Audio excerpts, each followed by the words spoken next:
You're listening to Skeptoid. I'm Brian Dunning from Skeptoid.com. How to assess a documentary. It's no secret that a lot of the documentaries that studios throw our way, both on the television and in the cinema, are bloated with misinformation.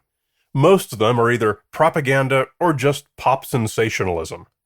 Many of us enjoy watching these for the entertainment value. It's fun, just as it was intended. But there are those of us who hope to actually be enlightened and informed. But unless we happen to have actual expertise on the subject being presented, we have no practical way to know whether what we're watching is good education or just propaganda. Today, we're going to cover some tips that will help you acquire this elusive superpower. I've just read many articles from filmmakers talking about how they make a good documentary film, and there are a number of universal rules they all follow. Don't forget that a movie is art. A movie tells a compelling story. Don't make a documentary, make a movie. Grab your audience emotionally. No matter the subject, at its core, it's really about people. Tell a story, don't give a lecture. Don't tell the facts, tell the truth. Movies are art. Now, there probably are filmmakers out there who are more interested in the material and in helping people than in the art and craft of commercial storytelling. But most of them are not the ones successful enough to be interviewed for these articles. Chances are that if you're watching a documentary, it was made with commercialism as its main goal. The others weren't commercial enough to get onto your screen. I found one of these directors' notes particularly telling. Michael Moore gives one of his 13 rules for making documentaries as, film only the people who disagree with you. It's a simple insight, and it's been crucial to his tremendous success. Create conflict and drama on the screen. And it's as far as you can possibly get from present good information. That's simply not a priority for a commercial filmmaker. The chilling truth is that what we can infer from Michael Moore and all these other filmmakers trying to make as good a movie as possible is that they have your entertainment in mind, not your enlightenment. So, in reality, we need to be gravely skeptical of every documentary, even those that pass all of the assessments I'm about to discuss. And, on that note, here they are, the tricks you can use to gauge the validity of a documentary. Is the film emotionally powerful? Beware of documentaries that tug at your heartstrings. Appealing to emotions is a powerful way to persuade people to a point of view. A great science can be fascinating and engaging without being emotional. But an emotional presentation is a cheap way to buy the audience's fascination and engagement. Now, this doesn't prove the movie's science is wrong, but it is a red flag that suggests the filmmakers are trying to persuade you without necessarily having the content to do so. Gasland, the 2010 anti-fracking film, was a great example of this. Even though I agree completely that we urgently need to get off of all fossil fuels, and filmmaker Josh Fox is releasing a new film making that point, Gasland was wrong from beginning to end. But it told emotional stories about people with mystery diseases and showed random pictures of dead wildlife with no context, all to get you emotionally engaged. It worked, and people left the theaters loaded with false information about fracking, and hating it for all the wrong reasons. Beware of emotional content. How are the contrarians portrayed? Here's an easy tip that can often give you some great insight into a film's reliability. Most documentaries include experts from the other side who disagree with the filmmaker's premise in an effort to make it appear balanced. Do those experts say something stupid? Because if they did, I can virtually guarantee you that the editors sifted through 3 hours of tape to find that one stupid sentence.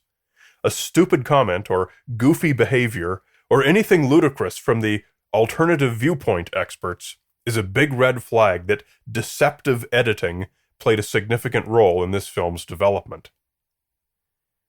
A great example of this was the way the Christian producers of the film Expelled introduced the atheist Richard Dawkins. They showed him having makeup applied before the interview and being fussy about it.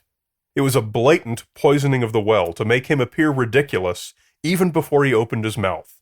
In fact, everyone wears makeup on camera. You have to. With the harsh lighting and staging, you look weird if you don't. Here's what always happens to me. While I'm sitting there on camera, the director asks me tons of questions about some urban legend, about its history, about what the people who support the woo-woo version believe. And then I explain what actually happened and how we know that.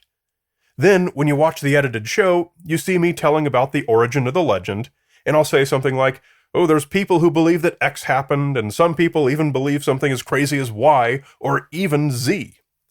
Then, everything I said after that, where I give the facts of what really happened, never makes it onto the show. The viewer gets the impression that the extent of my knowledge on the subject is that I looked it up on Wikipedia, saw a few really strange potential explanations, and then looked no further, believing it to be a mystery without a rational solution. If I was actually clueless, they wouldn't have chased me down to have me on the show. So always pay special attention to how the opposing viewpoint people are presented. Is the film's protagonist controversial? By protagonist, I don't mean who the movie is about, necessarily. I mean the main person who is trying to make the point. Maybe this is the filmmaker. Maybe this is the main expert who's featured on camera and making most of the film's points.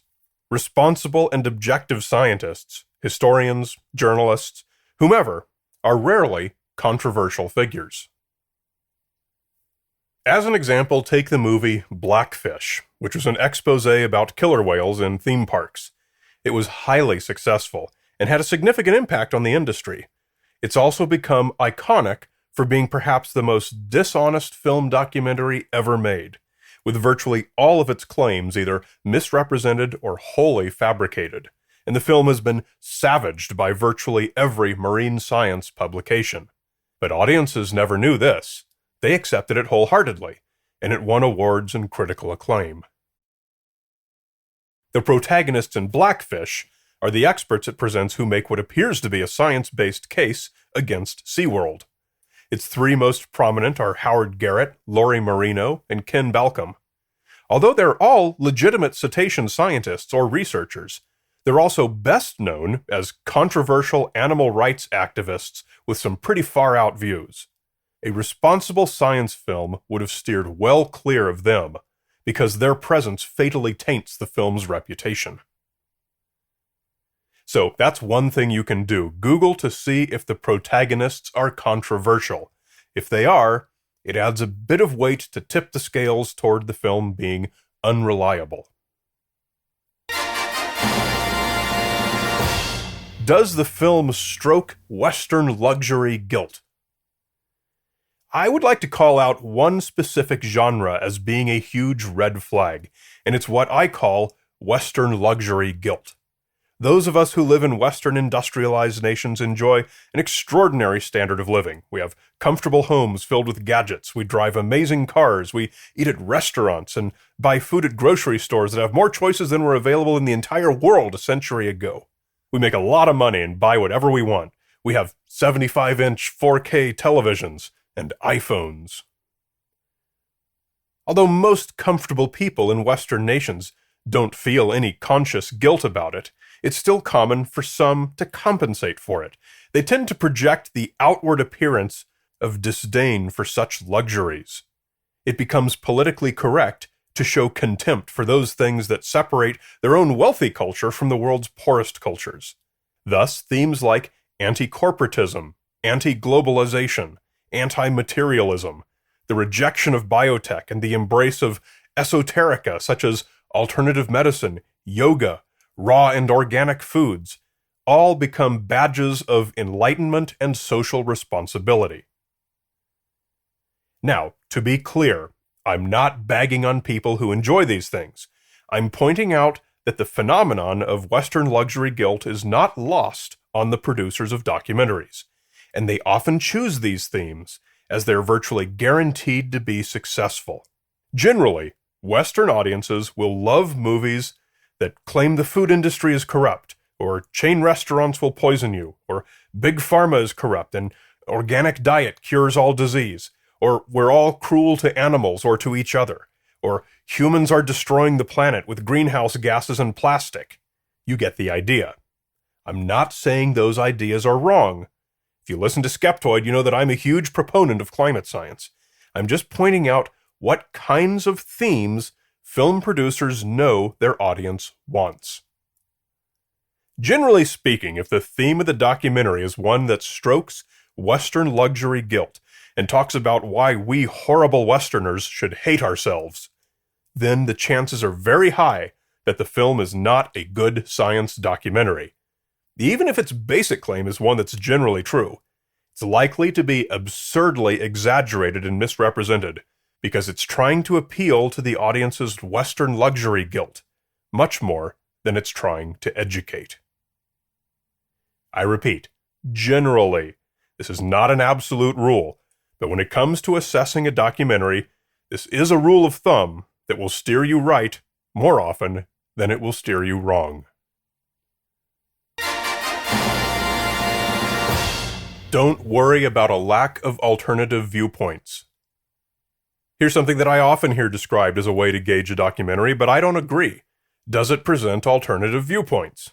Does it give a fair shake to opposing views? In most cases, I don't miss it, depending on the type of documentary.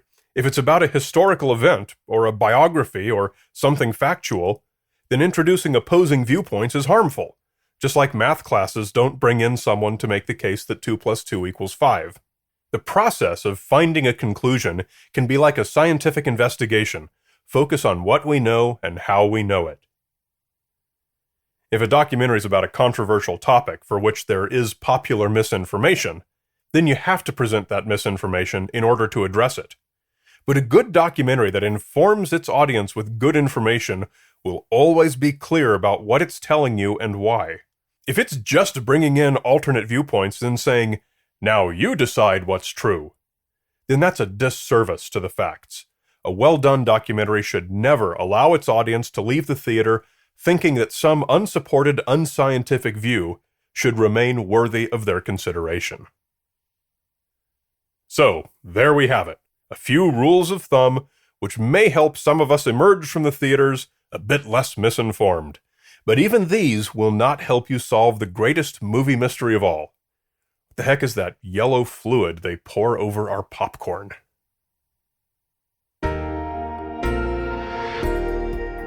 Speaking of documentary films, I often give hosted screenings of Skeptoid Media's latest, Principles of Curiosity, a 40-minute film shot in some amazing locations that gives 3 simple steps anyone can follow to learn to tell what's real from what's not. I have an accompanying talk to give after the screening. Check my public appearance calendar at Skeptoid.com to see if it's coming to a town near you soon, or, if you like, drop me an email at brian@skeptoid.com, and let's arrange one for your group, school, or company. You're listening to Skeptoid, a listener-supported program. I'm Brian Dunning from Skeptoid.com.